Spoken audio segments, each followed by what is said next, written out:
안녕하세요. 전북대학교 수의과대학 본과 2학년 정상우입니다.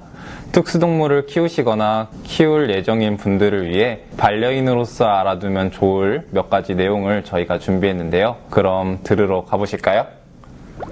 안녕하세요. 전북대학교 수의과대학에서 야생동물 의학을 담당하고 있는 한재익입니다. 익소틱 애니멀이라고 하는 용어는 용어에서 보듯이 우리나라 말로 번역을 하면 외래성 동물이라고 번역을 할 수 있을 건데요. 사실 수의과대학도 그렇고 수의사들 사이에서는 특수동물이라는 말도 같이 병행해서 쓰고 있어서 특수동물이라고도 하고 외래성 동물이라고도 표현을 하는데요. 그 영문 이름에서 보듯이 해당 동물이 원래 야생동물인데 자기가 살고 있던 지역을 떠나서 자기가 원래 있지 않았던 지역으로 이동하는 경우에 그 해당 지역에서는 그 동물이 이제 특이한 동물, 다른 곳에서 유래한 동물이기 때문에 외래성 동물이라고 표현을 합니다. 법적인 분류하고 상관없이 그 외래성 동물들이 점점 이제 집에서 많이 키우게 되다 보니까 반려동물화 하는 경우들이 많이 있고요. 다만 이제 원래 야생동물이었던 것이 포획을 하거나 또는 인공사육에 의해서 이제 반려동물화 되는 거긴 한데 병원에서 수의사들이 보거나 또는 보호자분들이 병원에 데리고 와야 되는 경우에 걔네들한테 나타나는 증상이나 질병 같은 것들은 우리가 흔히 생각하는 야생동물하고는 조금 다르고요. 오히려 좀 반려동물하고 비슷한 그런 경향이 있습니다.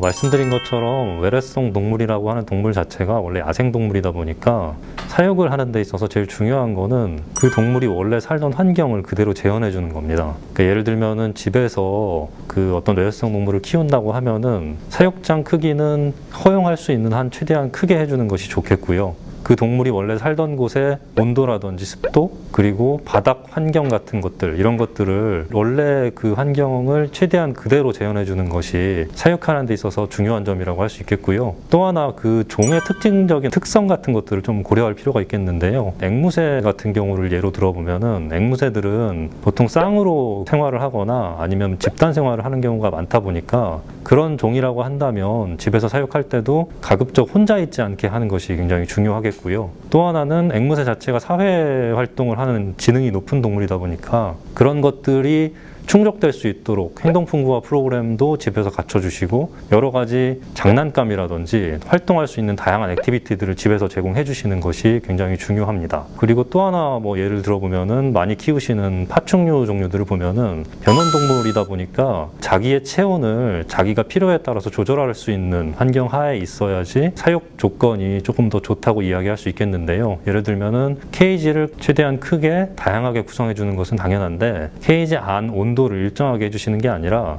케이지 내부에 온도가 좀 높은 구역과 낮은 구역을 만들어 가지고 그 해당 동물이 자기의 필요에 따라서 따뜻한 곳에 가서 체온을 올리기도 하고 또 시원한 곳에 가서 체온을 낮추기도 하는 이런 행동들을 할 수 있도록 환경을 조성해 주시는 것이 질병을 예방하는 데 있어서 매우 중요합니다. 특히 외래성 동물들이 병원에 오는 사유 중에 상당 부분이 이 환경이 제대로 갖춰지지 않은 것 때문에 오는 경우가 많아서 집에서 이런 부분들을 잘 신경 써주시면 좀 더 건강하고 오랫동안 동물을 키우실 수 있을 겁니다.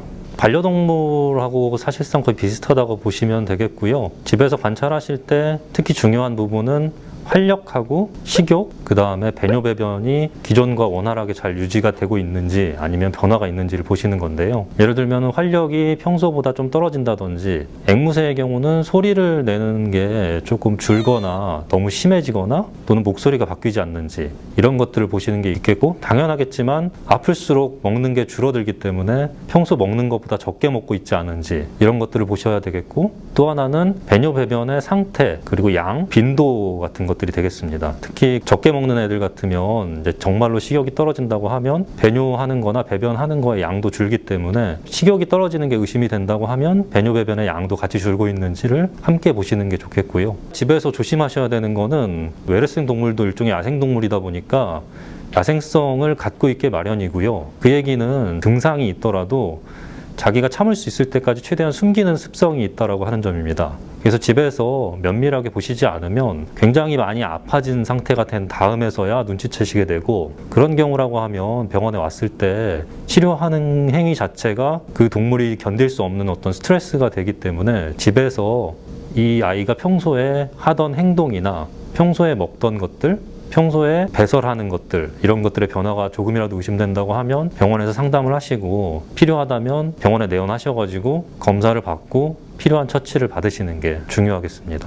그리고 한 가지 더 그 보호자분들이 해주시면 좋은 거는 집에서 키우시는 외래성 동물이 평소에 어떤 이상 행동을 하거나 평소에 하지 않던 어떤 이상한 행위 같은 걸 하는 경우에 그거를 사진으로 찍어둔다든지 또는 동영상을 남겨둔다든지 또는 변을 봤는데 변 상태가 좀 이상하다고 생각되는 경우에 그 변을 깨끗한 튜브 같은 데 미리 담았다가 냉장고에 넣어두셨다가 병원에 오셨을 때 진료를 보시는 분에게 그 사진이나 영상을 보여드리고 그리고 수집했던 시료들을 제공해 주시는 게 병원에서 진료를 하는데 훨씬 더 도움이 되는 그런 부분도 있어서 참고하시면 되겠습니다.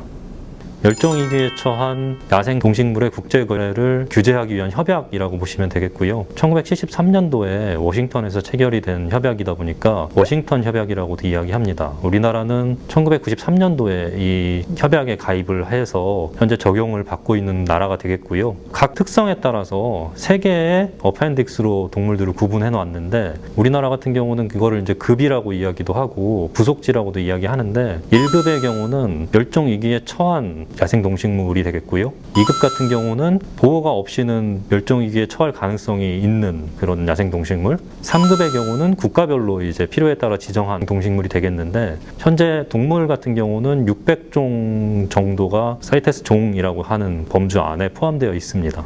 사이테스 동물 같은 경우에 아까 앞서서 3개의 급이 있다고 말씀을 드렸는데 1급의 경우는 학술적인 목적 이외에 상업적인 거래를 하거나 개인이 임의로 사육하는 것은 금지되어 있습니다. 2급의 경우나 3급의 경우는 앵무새나 파충류, 양서류나 어류 같은 경우들에 있어서 일부 개인이 사육하는 것도 허가는 하고 있는데요. 다만 조건에 반드시 그 지역 환경부 산하기관에 신고를 하거나 또는 허가를 받으셔야 되고요.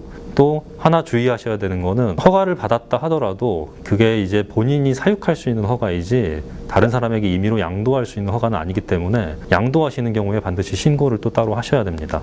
다만 한 가지 예외적인 거는 사이테스 1급이나 2급, 3급에 해당이 된다고 하더라도 거래 금지와 관련해서 그 동물이 허가받은 인공사육 농장이라든지 이런 곳에서 인공적으로 사육이 되고 인공적으로 번식이 된 경우라고 한다면은 예외적인 경우로 보기도 합니다. 앵무새를 키우시는 분들이 아시고 계셔야 되는 것이 회색 앵무의 예가 되겠는데요. 기존에는 사이테스 2급이었기 때문에 허가를 받아서 개인이 사육하는 것이 가능했었습니다만 이게 최근에 회색 앵무가 1급으로 격상되면서 이제부터는 개인이 임의로 사육을 시작한다거나 하는 것이 이제 좀 어려운 그런 상황이 됐음을 알고 계셔야 될 것 같습니다. 진료를 하는 수의사로서 한 가지 당부를 드리고 싶은 거는 외래성 동물이라고 하는 동물들도 하나의 생명이라고 하는 겁니다. 반려동물 문화가 요즘 많이 성숙해지면서 집에서 키우는 동물이 애완용 동물이 아니라 나의 하나의 가족이라고 하는 의식이 많이 성숙해져서 점점 이제 그런 부분들이 좋아지고는 있는데 여전히 외래성 동물들에 대해서는 그런 부분들이 조금 부족하지 않나 싶습니다. 특히 뭐 마트에 가게 되면 우리가 과자 한 봉지 사는 것처럼 거기에서 팔고 있는 햄스터나 이런 것들을 사게 되는데 그리고 그렇게 쉽게 사다 보니까 그 동물의 생명도 좀 가볍게 여기는 그런 경향들이 조금 있는데 하지만 그 아이들도 하나의 생명이라고 하는 점을 좀 인식해 주셨으면 좋겠고요. 좀 신중하게 결정하시고 결정을 하신 다음에는 그 친구가 자기 생을 다 할 때까지 잘 관리해 주시고 그리고 잘 지켜주시는 이런 모습이 좀 더 성숙해지면 좋겠다는 생각을 개인적으로 합니다. 지금까지 교수님의 강의 잘 들으셨나요? 특수동물 반려인 여러분들께 많은 도움이 됐으면 정말 좋겠습니다. 그리고 저희 반려동물 한마당에 다양한 콘텐츠와 이벤트가 준비되어 있으니 많은 관심과 참여 부탁드립니다. 그럼 안녕!